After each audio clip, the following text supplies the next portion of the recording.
जो NCERT books है जो, ठीक है, यूरोपीय शक्तियों का भारत में आगमन, यानी कि जो यूरोपीय शक्तियाँ भारत में आई थी तब क्या था कि प्राचीन काल में ही भारत का विदेशियों से संपर्क रहा है। 16वीं शताब्दी से भारत में व्यापार करने के लिए यूरोपीय शक्तियों ने भारत में आना प्रारंभ कर दिया था, जिसमें पुर्तगाली थे, डच थे, फ्रांसीसी थे और ब्रिटिश थे। भारत और व्यापार के मध्य व्यापार होता था, भारत और यूरोप के मध्य व्यापार होता था। कैसे होता था? जल से होता था, थल से होता था। इन मार्गों की संख्या 3 थी, ठीक है। प्रत्येक मार्ग फारस की खाड़ी से होता हुआ समुद्री मार्ग था, यानी कि फारस की खाड़ी से एक समुद्री मार्ग था जिस साइड से यूरोप लोग भारत में आए के व्यापार करते थे। दूसरा मार्ग था, इस मार्ग से इराक, तुर्की, वेनिस और जिनेवा से व्यापार होता था, ठीक है। और दूसरा मार्ग है लाल सागर से अलेक्जेंड्रिया का था। दूसरा मार्ग लाल सागर से अलेक्जेंड्रिया का था, जहाँ समुद्र द्वारा वेनिस और जिनेवा को जाया जाता था। समुद्र द्वारा वेनिस और जिनेवा को जाया जाता था। तीसरा मार्ग मध्य एशिया से मिस्र और फिर यूरोप के लिए था, ठीक है। पहला मार्ग फारस खाड़ी से होता हुआ समुद्र मार्ग था, और इस मार्ग से इराक, तुर्की, वेनिस और जिनेवा से व्यापार होता था। दूसरा मार्ग लाल सागर से अलेक्जेंड्रिया का था, जहाँ समुद्र द्वारा वेनिस और जिनेवा को जाया जाता था। तीसरा मार्ग मध्य एशिया से मिस्र और फिर यूरोप के लिए था, ठीक है। जैसे कि ये देखो, एक इधर, एक इधर, ठीक है। इस प्रकार इस प्रकार से यूरोप के सभी क्षेत्रों में भारत की वस्तुओं के वितरण के लिए वेनिस और जिनेवा प्रमुख व्यापारिक केंद्र थे, यानी कि वेनिस और जिनेवा व्यापारिक केंद्र थे, ठीक है। उस टाइम इटली ने भारत की प्रमुख वस्तुओं के व्यापार पर अपना एकाधिकार जमाए रखने के लिए यूरोप की शक्तियों की व्यापार में हिस्सेदारी को रोक दिया था। यानी कि इटली ने जो हमारे वो यहाँ पर अपनी चीज़ों को बेचने के लिए, अच्छा एक बात बताओ, आपके कंपटीटर कम होंगे तो आप चीज़ों को महंगे महंगे से महंगे में बेच पाओगे, और कंपटीटर ज़्यादा हो जाएंगे तो चीज़ें सस्ती हो जाएंगी। तो उन्होंने ऐसा किया कि मतलब कि व्यापार पर एकाधिकार रखने के लिए यूरोप की शक्तियों को की व्यापार में हिस्सेदारी पर रोक लगा दी। 15वीं शताब्दी यानी कि 1453 ईस्वी में कुश्तुनतुनिया पर तुर्कों ने अधिकार कर लिया।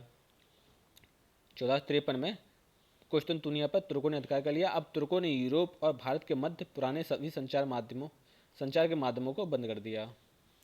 तुर्कों ने यूरोप और भारत के मध्य पुराने सभी संचार माध्यमों को बंद कर दिया, यानी कि संचार माध्यम को बंद कर दिया। कुश्तुनतुनिया नगर नगर व्यापार मार्ग का मुख्य द्वार था। कुश्तुनतुनिया नगर व्यापार मार्ग का मुख्य मार्ग था, अतः व्यापार के लिए यूरोप के व्यापारियों को कुश्तुनतुनिया नगर पार करना ही पड़ता था। लेकिन तुर्कों द्वारा मार्ग पर कब्जा होने के कारण यूरोप और भारत के मध्य व्यापार को बहुत धक्का लगा, ठीक है। क्योंकि अब यहाँ पर कुश्तुनतुनिया आएगा, कुश्तुनतुनिया पर एक तुर्कों ने आक्रमण किया और इस पर कब्जा कर लिया, ठीक है। व्यापारिक मार्ग में कुश्तुनतुनिया बीच में पड़ता था, तो उसने, जैसे कि यहाँ पर है, यहाँ पर कुश्तुनतुनिया है, तो उसने बैनर डाल दिया कि ना तुम इधर जाओगे और ना तुम इधर जाओगे। अब आते हैं समुद्री मार्ग की खोज। जब इतना सब हुआ तो अब व्यापार करने के लिए समुद्री मार्ग की खोज करनी पड़ी, क्योंकि एक रास्ता था वो भी बंद हो गया। अब जैसे कि एक गली अगर बंद हो गया तो दूसरी गली ढूंढ लेती हैं, तो भाई यार यहाँ पर तो अब देखो, यूरोप वासियों ने व्यापार के लिए नए समुद्री मार्ग की खोज करना आरंभ कर दिया। इन जगहों की खोज मात्र संभावनाओं के आधार पर थी, ठीक है। इसलिए कुछ नाविकों ने यूरोप के उभरते राज्यों के महत्वाकांक्षी राजाओं व रानियों का धर्म और ध्वज के सपने दिखाए। यानी कि कुछ लोगों ने, कुछ व्यापारियों ने, जो वहाँ के राजा रानी थे उनको बहलाया फुसलाया और कहा कि ऐसा है कि हम समुद्री मार्ग जाएंगे, आप हमें धन और ये सब दीजिए, हम जब वापस आएंगे ना तो आपके लिए बहुत कुछ लेकर आएंगे, ठीक है। वो लोग मान गए। धन राज्य की आमदनी के लिए खजाना इकट्ठा करना होता है। कीमती धातु, सोना, चांदी व मसालों के फायदेमंद व्यापार से कर एकत्रित करने की संभावना थी। धर्म, ईसाई धर्म का दूर दराज इलाकों में प्रचार करना था। जैसे कि उन्होंने कहा है कि आप हमें धन दो धर्म, हम आपके धर्म का प्रचार करेंगे और आपका ध्वज लेकर जाएंगे ना, तो सब आपको देखेंगे कि हाँ राजा जी का ध्वज आया, यानी कि आपकी चारों तरफ वाहवाही करवाएंगे। ध्वज, यूरोप के राष्ट्रों का झंडा दूर दूर के उपनिवेशों पर फहराए जाएं, जिससे उनका साम्राज्य बढ़ेगा। समझ गए? यूरोप के राजाओं ने इन नाविकों की समुद्री यात्राओं का खर्चा वहन किया। यूरोप के जो राजा थे उन लोगों ने इन नाविकों की समुद्री यात्राओं पर खर्चा वहन किया। इनके इनके नाविकों ने कुतुबनुमा की सहायता से रास्तों की खोज, लंबी समुद्री यात्रा की। कुतुबनुमा क्या होता है? अंदर ना, ये रहा कुतुबनुमा, जो समुद्र पे जो देखा तो ना, देखो। कंपास जिसे बोलता हो भाई, वो कंपास एक कुतुबनुमा है। ठीक है। कुतुबनुमा के द्वारा दिशाओं का ज्ञान होता था। भारत की खोज में निकले स्पेन निवासी कोलंबस ने अमेरिका की खोज की तथा पुर्तगाली निवासी वास्को डी गामा अपनी लंबी जलयात्रा के दौरान अफ्रीका के दक्षिणी छोर से होते हुए भारत के समुद्री पश्चिमी तट के कालीकट बंदरगाह 1498 पर पहुंच गए। देखो, भारत की खोज में देखो, एक स्पेन निवासी तो कोलंबस, भारत खोजे ना हो तो भारत की जगह पहुंच गो अमेरिका, यानी खोजने खोजने क्या निकला था? भारत, लेकिन गलती से पहुंच गया कहाँ? अमेरिका। तो उसने अमेरिका की खोज कर दी। ठीक है। अब पुर्तगाल निवासी थे Vasco D gamma. Vasco D gamma दक्षिण अफ्रीका के दक्षिण छोर से होते हुए भारत के समुद्री तट पर कालीकट बंदरगाह पर पहुंच गए। तो वास्को डी गामा भारत कब आए? 1498। मोस्ट इंपोर्टेंट चीज़ है, काफ़ी बार पूछा जाता है कि पहला क्वेश्चन होता है कि वास्को डी गामा भारत के किस तट पर आए थे, किस बंदरगाह पर आए थे? तो कौन से बंदरगाह पर? कालीकट। कालीकट। कब आए थे? 1948, 1448। 98। हाँ, 1498, 1498। अब पुर्तगालियों का हिंद महासागर होते हुए पूर्वी द्वीप समूह का नया जलमार्ग मिल गया। अब यूरोप और भारत के मध्य व्यापार पुनः आरंभ होने लगा। अब कुसुनतुनिया साइड में डायरेक्ट व्यापार होने लगा। अब चल देखते हैं नेक्स्ट, यूरोपीय व्यापार देखते हैं। अब पुर्तगालियों ने हिंद महासागर के मध्य से होने वाले व्यापार पर अपना अधिकार कर लिया। पुर्तगालियों ने हिंद महासागर में सागर के मध्य होने वाले व्यापार पर अपना एक अधिकार कर लिया। वे सोने चांदी लाते और हमारे देश से सूती, रेशमी और कपड़े और विभिन्न मसाले ले जाते। यानी सोने चांदी के बदले जो रेशम के कपड़े हैं, सूती कपड़े हैं, मसाले हैं, इन सब का व्यापार होने लगा। बहुत मुनाफा कमाते थे। पुर्तगाल की मजबूत नौसेना के कारण हिंद महासागर में कोई दूसरा देश पुर्तगाल की इजाज़त के बिना अपना जहाज नहीं ले जा सकता था। वास्को डी गामा के भारत पहुंचने के बाद एक एक करके हॉलैंड, फ्रांस और इंग्लैंड के व्यापारी भारत आने लगे। यानी कि वास्को डी गामा ने भारत की खोज कर ली कब की? 1498 में। जब उसके बाद ये यहाँ से सूती वस्त्र, रेशम कपड़े, ये सब मसाले, ये सब अपने देश में ले जाने लगे। उन्होंने बहुत प्रॉफिट कमाया, बहुत मुनाफा कमाया। ये बात हॉलैंड, फ्रांस और इंग्लैंड के व्यापारियों को पता लगी। तो बेबी उनने सोची कि ऐसा है कि यार हम भी चलें, हम भी मसाले सब अपने देश में लें और बड़ी बड़ी दामों में बेचें, तो हमें बहुत फ़ायदा हो। समझ गए? अब भारत में यूरोपीय व्यापारियों की होड़ देखो। व्यापार के लिए धन, लंबी यात्रा करने वाले जहाज और नाविक, तीन साधनों का बहुत ही महत्व था। इन साधनों को प्राप्त करने के लिए कुछ अमीर यूरोपीय व्यापारियों ने 17वीं शताब्दी की शुरुआत में 17वीं शताब्दी की शुरुआत कब से हुई? 1600 से 1670 के बीच, मतलब जो 1600 के बाद है, 17वीं शताब्दी बोलते हैं सर, के बीच व्यापारिक कंपनियां स्थापित की गई। ठीक है। व्यापारिक कंपनियों का अर्थ है व्यापार में कई लोगों की हिस्सेदारी। व्यापारिक कंपनियों का क्या अर्थ है? कई लोगों की हिस्सेदारी। सभी हिस्सेदार व्यापार में अपनी अपनी पूंजी लगाते थे। लगाई गई पूंजी के अनुपात में व्यापार से प्राप्त मुनाफे को आपस में बांट लेते थे। हॉलैंड में Dutch east India company, England में ब्रिटिश ईस्ट इंडिया कंपनी बनी। हॉलैंड में कौन सी कंपनी बनी? East India. हॉलैंड में डच ईस्ट इंडिया कंपनी बनी। डच ईस्ट कंपनी बनी। तो पूछा जाता है कि डच कहाँ के निवासी थे? East India. डच थे हालैंड के निवासी। ये तो एक कंपनी है ना, हालैंड एक देश है। और ब्रिटिश कहाँ के थे? इंग्लैंड। के। ब्रिटिश की कंपनी का नाम क्या था? East India British. British east India company.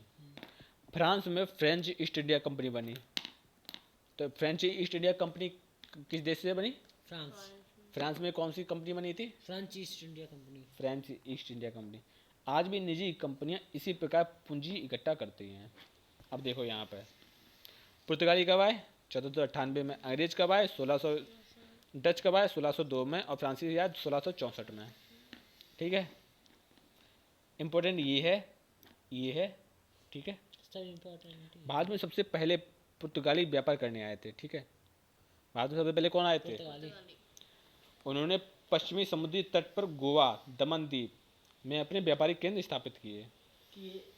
Goa और दमन द्वीप में अपने व्यापारिक केंद्र स्थापित किए। विदेशी कंपनियों के इन व्यापारिक केंद्रों को कोठी कहा जाता था। विदेशी कंपनियों के इन व्यापारिक केंद्रों को क्या कहा जाता था? कोठी। या फैक्ट्री। यानी कि उन्होंने अपनी फैक्ट्री लगाई। कहाँ पे लगाई? कोठी। कहाँ पे लगाई? हैं? कहाँ पे लगाई सबसे पहले? सबसे पहले उन्होंने लगाई थी विदेश गोवा और दमन द्वीप में। दीप वो है तो फोर्ट विलियम कोलकाता। देख रहे हो? क्या है? ये कंपनी कोलकाता में फोर्ट अभी विलियम। अभी भी है। अभी भी है। देखिए भैया तुम तो ऐसी बात करता। अब आते हैं फैक्ट्री। देखो कोठी देखते हैं। फैक्ट्री सब प्रयोग व्यापारिक केंद्रों में स्थापित कार्यालय अथवा कोठी से है। कोठी नहीं, फैक्टर कोठी। देखो, फैक्टर शब्द का अर्थ होता है एजेंट। कंपनी की ओर से कार्य करने वाले व्यापारी एजेंट जिस कोठी में कार्य करते थे उसे फैक्ट्री कहा जाता था। व्यापारियों की बस्तियों के लिए भी सैन्य रखे जाते थे। कोठियों की रक्षा किलों की तरह होती थी। इन किलों की सुरक्षा के लिए यूरोपीय व्यापारियों के सशस्त्र सैनिक तैनात रहते थे। समझ रहे हो? कोठी कोठी मतलब जो वहाँ पे कोठी का जो भी व्यापारिक सामान होता था ना, सब कोठी में रखा जाता था। और जो भी काम वाम करना होता था, लिखित ब्यौरा व्योरा, ये सब कोठी के अंदर होता था। ठीक है, और उस कोठी की किलेबंदी कर दी जाती थी बहुत सैनिकों के द्वारा, जिससे कि कोई बाई चांस कोठी को लूटे ना। समझ गए? अब देखते हैं वास्को डी गामा के भारत पहुंचने के बाद एक एक करके हालैंड, इंग्लैंड और फ्रांस के व्यापारी जल के रास्ते भारत आने लगे। इस समय तक हिंदुस्तान के किसी भी शासक ने नौसेना तैयार करने की बात सोची तक नहीं थी। समझ रहे हो? इस टाइम पे क्योंकि हमारे भारत के अंदर क्या परंपरा थी? हमारे भारत के अंदर परंपरा थी कि अगर हमने समुद्र नांग लो तो हमने पाप करो है। ठीक है, यानी कि समुद्र के ऊपर पैर रखना मतलब पाप के भागीदार बनना। तो इसलिए लोग समुद्र पार करने से बहुत डरते थे। ठीक है, और उस टाइम इनने एक नवैयाँ बनाई नहीं थी। और ये लोग देखो, ये लोग इस टाइम व्यापार करते थे नाव से, बड़े बड़े जहाज बनाए थे और इन्हें एक नाव तक नहीं बनाई थी। हालैंड निवासियों ने, जो डच कहलाते थे, कालीकट, कोचीन, नागापट्टनम, चिंसूरा में व्यापारिक केंद्र खोले। ठीक है, फ्रांसीसियों ने मछलीपट्टनम, पांडिचेरी, चंद्रनगर, माही स्थानों में अपने व्यापारिक केंद्र मुख्य खोले। अंग्रेजों ने अपने को केवल समुद्र तट तक ही सीमित नहीं रखा, बल्कि सूरत, कैम्बे, अहमदाबाद, आगरा, भड़ौच, पटना, कासिम बाजार स्थानों पर व्यापारिक केंद्र खोले। समझिए, यानी कि हम ये जो ब्रिटिश थे ये अंदर तक पहुंच गए। बाकी जो पुर्तगाली और डच थे ये सब बाहर बाहर तक रहे। जैसे कि भारत यहाँ है ना, तो इन लोगों ने यहाँ पर ही व्यापारिक केंद्र खोले। लेकिन जो ब्रिटिश थे ना, वे उन्होंने अंदर तक पैठ बनाई अपनी। भारत में यूरोप के सभी देश के व्यापारी पुर्तगालियों के हाथ से व्यापार छीनने की होड़ लगी रहती थी। उनकी कोशिश रहती कि वे भारत में कम से कम कीमत देकर सामान खरीदें और फिर इसे यूरोप में अधिक से अधिक दाम पर बेचकर बहुत मुनाफा कमाएं। उन्होंने पाया कि सूरत, मछलीपट्टनम, जैसे मछलीपट्टनम जिसको बोलते हैं, बड़े बंदरगाहों को जो सामान व्यापारियों द्वारा बिकने लाया जाता था वह महंगा मिलता था। इसलिए यूरोप के व्यापारी गांव-गांव में अपना आदमी या एजेंट भेजकर सीधे कारीगरों से माल खरीदने की कोशिश में रहते थे ताकि सस्ता माल मिले।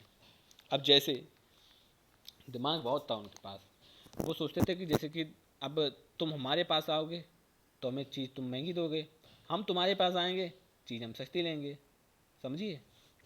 अब तुम हमारे पास कैसे आओगे, तुम 10 लोगों का इकट्ठे करके आओगे, ठीक है। जैसे कि एक गांव है, एक गांव से एक ट्रैक्टर जाता है अपनी चीज़ बेचने के लिए, तो गांव के जितने लोग होते हैं ना, सब लोग अपनी अपनी एक एक बोझ दे देते, अब नाम लिख के, ठीक है, कि जब बोझ तुम बेची जाए फिर जो मुनाफा है वह हमें दे दियो। अब जो व्यापारी थे ना, बे डायरेक्ट गांव के लोगों के पास जाते, समझिए, लोगों के पास जाए जाए के उनको सामान लेते और सस्तों में लिया, तो ठीक है। अब जैसे कि ऐसा है, तुम रहे छोटे व्यापारी, हम रहे बड़े व्यापारी, तुम गांव के ठेकेदार मान लो, तुमने जे जे हैं छोटे, मतलब जे हैं गांव के किसान, इन लोगों ने इन्हें अपनी चीज़ दी, ठीक है। तो इन लोगों ने इन लोगों से, किसानों से सस्ती चीज़ें ले ली, फिर जब हम आए तुम्हारे पास तो हमें तुमने महंगी चीज़ दी। देखो, हम इनसे लिए तो हमें चीज़ महंगी मिले, समझिए। हम डायरेक्ट इनसे ही ना ले, में ना चीज़ सस्ती मिले, समझिए। तो जो व्यापारी थे ना, इन लोगों ने ऐसा ही किया कि डायरेक्ट एजेंट से ना लेके डायरेक्ट किसानों के पास पहुँचे, ओके। अब देखो, समय के साथ पुर्तगाली नौसेना और किलों की ताकत अंग्रेज, डच और फ्रांसीसियों से कई मुकाबले के कारण कमज़ोर पड़ गई थी। जो पुर्तगाली सेना थी, एक टाइम पे, जो 1498 के टाइम पे बहुत अच्छी सेना थी, ठीक है, लेकिन धीरे धीरे करके इनकी सेना अंग्रेज और डच और फ्रांसीसी के मुकाबले कम पड़ गई। कुछ समय तक किसी एक का भारत के व्यापार पर अधिकार नहीं जमा सका। मतलब कुछ टाइम तक ऐसा हुआ कि जैसे कि जो आपस में ही लड़त रहे कि हम इस पर एक अधिकार हम रखेंगे, इसका एक अधिकार हम रखेंगे। ऐसे चलते चलते ना उनकी सेना, मतलब सेना मरी तो मरी, उसके बाद मतलब भारत पर एक अधिकार नहीं बना पाए, समझ रहे हो। अब आते हैं, विदेशी कंपनियों ने भारत व्यापार में लाभ के लिए साम दाम दंड और भेद के तरीके अपनाए। उन्होंने बादशाहों व राजाओं के पास अपने अपने प्रतिनिधि या दूत भेजे,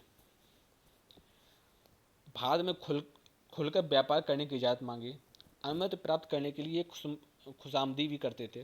फलस्वरूप राजाओं ने अधिकार पत्र फरमान जारी किया। व्यापारियों के दूतों ने कुछ करों को ना देने की छूट मांगी। इसके बदले में उन्होंने बादशाहों व राजाओं को नवीन वस्तुएं भेंट की। अब जैसे इसका क्या मतलब है, अब चाइना है हमारे देश में अपनी फैक्ट्री लगाए तो ऐसे थोड़ा ना लगा दिए हैं। तो हमारे जो देश को कौन है, प्रधानमंत्री राष्ट्रपति साइन हुए हैं, ठीक है, तब इजाज़त मांगे हैं कि लगाओ। तो इन लोगों ने सेम वैसे ही तरीका अपनाया। इन्होंने ऐसा किया कि इन्होंने अच्छी अच्छी चीज़ें, जो बहुमूल्य चीज़ें थी, प्रधानमंत्री को दे दी, यानी कि वहाँ के जो राजा थे ना उन्हें दे दी। तो फरमान का मतलब क्या होता है, फरमान का मतलब ऐसा होता है कि एक ऐसा पत्र जो जिसको आप दिखाएं और आपको खुली छूट मिलेगी पूरे देश में जाने के लिए। मतलब जो जैसे कि एक राजा है, हैदराबाद का राजा है, तो हैदराबाद का राजा जब फरमान जारी करेगा ना, तो आप हैदराबाद के अंदर खुला व्यापार कर सकते हो बिना टैक्स दिए, ठीक है। अब आते हैं मुग़ल बादशाह। मुग़ल बादशाह जहांगीर के दरबार में कैप्टन हॉकिंस 1608 ईस्वी में अपने आने वाला प्रथम अंग्रेजी राजदूत था। क्वेश्चन पूछा जा सकता है कि जहांगीर के दरबार में कौन, मतलब ईस्ट इंडिया कंपनी का कौन पहुंचा, कौन राजदूत पहुंचा, कैप्टन हॉकिंस। कब पहुंचे, 1608 में। British east India company Bharat कब आई, 1608 1602 में, बोलिए। नहीं, 17 हम तो उन्हें 17वीं अकादमी। एक मिनट, 1602 में कि 1600 में, 1600 में आई, हम तो कहे 1600 में, 17वीं, 1602 में तो डच आए थे। हम क्या कहे 17वीं ईस्वी में आए थे। हाँ, 17वीं ईस्वी में आए थे। इसके बाद सर टॉमस भैया रो, 17वीं या 17वीं? 17वीं, क्योंकि 21वीं सदी चल रही है ना यार, 70 कैसी हो सकता है। अब आते हैं हाँ कहाँ पर थे। इसके बाद सर टॉमस रो 1615 में जहांगीर के दरबार में आया। तब उसने मुगल जहांगीर के दरबार में शान शौकत देखी तो वह उससे बहुत प्रभावित हुआ। उन्होंने सम्राट को अंग्रेजी दास्तान भेंट की और इंग्लैंड में इस्तेमाल की जाने वाली बग्घी दी, जिससे जहांगीर प्रसन्न हो गया। ये बग्घी दी इन्होंने, सर थॉमस रो ने किसको दी? जहांगीर। जहांगीर को। ठीक सर है, थॉमस कब आए थे? 1615 में। 1615 में। और इससे पहले कौन आओ तो? Captain captain Hawkins. हॉकिंस कब आए थे? 1608 1608 में। में। ठीक है, डच कब आए थे? अब क्वेश्चन ये पूछा जाता है कैप्टन हॉकिंस जब आए थे, ठीक, कैप्टन हॉकिंस किसके दरबार में पहुंचे थे? जहांगीर। जहांगीर। और सर थॉमस रो ने किसको बग्गी दी? जहांगीर। ठीक है, क्वेश्चन ऐसा पूछा जाता है कि जो सर थॉमस रो और कैप्टन हॉकिंस जब दरबार में आए थे तो उस टाइम मुगल बादशाह कौन था? जहांगीर। ये पूछ लियो, याद रहे अब तो। देखो, नेपाल ये रहा था, भूटान ये। ठीक है, राजपूताना जो क्या है? राजपूत क्षेत्र था ना, यहाँ पे राजपूत लोग करते थे। हाँ। मालवा। हम्म, ठीक है, हम्म। बंगाल की खाड़ी, क्या लिखा है? बंगाल की खाड़ी, उड़ीसा। तब उस टाइम का भारत इस तरह दिखता था। ठीक है, उस टाइम का भारत इस तरह दिखता था। तो अब एक अच्छे जी। है, तब ये सब अपना ही था, ये सब। अब तो अपना पाकिस्तान। एक कोना रह अब गया। तो धीरे धीरे सब कम होता गया, कम होता गया, अब कम अपने होता कितना रह गया। जाता? इतना रह गया जितना अब दिखाई दे रहा है इसमें। कितना? ये डार्क है ना, वो सब अपना है। ग्रीन ग्रीन है। हाँ, डार्क जो भी डार्क है वही। आते हैं उस पे। राजाओं के मन में यह आशा थी कि उनके राज्य का खजाना बढ़ेगा और करों में छूट देने से उनके राज्य में ज़्यादा व्यापार आकर्षित होगा और राज्य खूब फलेगा फूलेगा, इससे और अधिक कर मिलेगा। यानी कि वो टैक्स के चक्कर में ना, लेड वायरी ने नैया। अब आते हैं हिंदुस्तान। हिंदुस्तान के राजाओं के मन में यूरोपीय व्यापारियों की तरफ से मिलने वाली धमकी का असर भी था। पुर्तगाली नौसेना का मुकाबला दूसरे यूरोपीय देशों की सशक्त नौसेनाएं ही कर सकती थीं और हिंदुस्तान के जहाज़ों को पुर्तगालियों के खतरे की सुरक्षा भी मिल जाती थी। देखो, दो टाइप के थे, एक तो अगर पुरस्कार से मानिया हो तो ठीक है, अगर पुरस्कार से नहीं तो इस वजह से दबाव पड़ा तो कि जो पुर्तगाली नौसेना की शक्ति थी ना, यानी पुर्तगाली जो राजा थे वो धमकी दे देते हैं कि अगर तुमने हमें व्यापार नहीं करने दो ना, हम तुम्हें मरे हैं। ठीक है, इस वजह से राजा बाजा थोड़े दब गए। उन्होंने सोची कैसा है कि आप पुर्तगाली हमें मरे हैं, इससे बेहतर है कि दूसरी नौसेना जो दूसरे देश है ना उनसे हाथ हम लगा लो, समझ रहे? तो बे लोग आपस में लड़िए हैं, हम शांति में रहे हैं। अंग्रेज, फ्रांसीसी व डच कहते हैं कि व्यापार की छूट दोगे तभी हम हिंदुस्तानी जहाज़ों की सुरक्षा की गारंटी देंगे, नहीं तो मौका मिलने पर उन्हें लूटा व डुबाया जाएगा।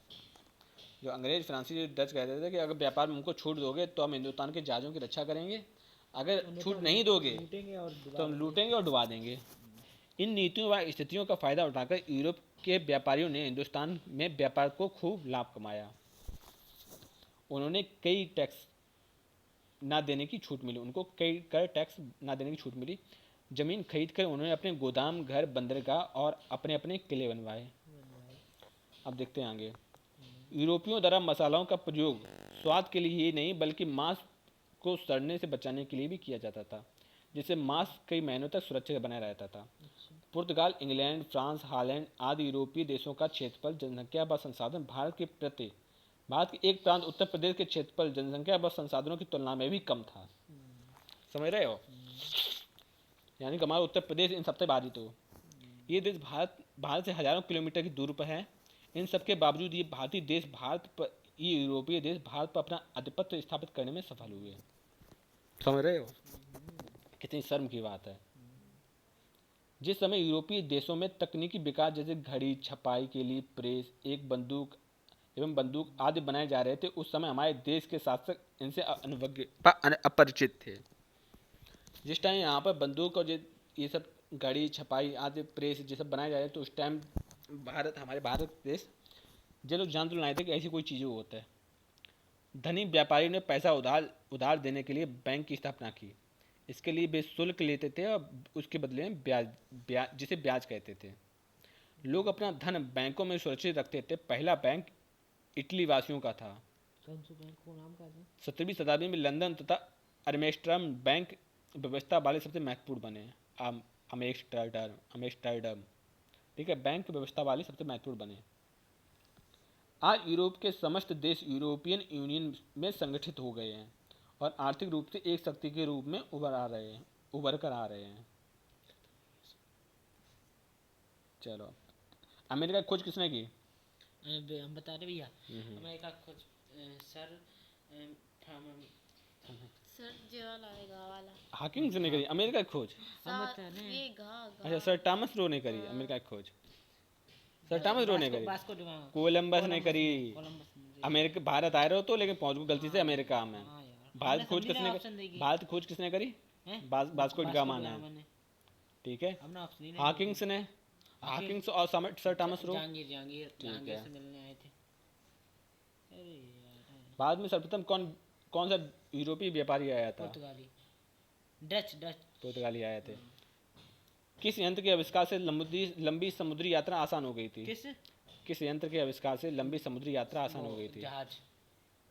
यंत्र, कंपास, कंपास। कुतुब नुमा का है कुतुब। हाँ। वास्को डी गामा किस देश के निवासी था? वास्को डी गामा बता रहे। पुर्तगाली था। पुर्तगाली था। मुगल बादशाह जहांगीर के दरबार में आने वाला प्रथम अंग्रेजी राजदूत कौन था? अरे यार, कौन से थे? मुगल बादशाह। Captain Hawkins Hawkins. और सर टॉमस रो दोबारा बाद में आए थे। भारत और यूरोप के मध्य होने वाले व्यापारिक मार्गों के बारे में लिखिए। ठीक है। व्यापारिक केंद्रों से आप क्या समझते हैं? कंपनी से आप क्या समझते हैं? छोड़ो ये सब। ठीक है। ओके, तो आज की क्लास यहीं पर समाप्त होती है।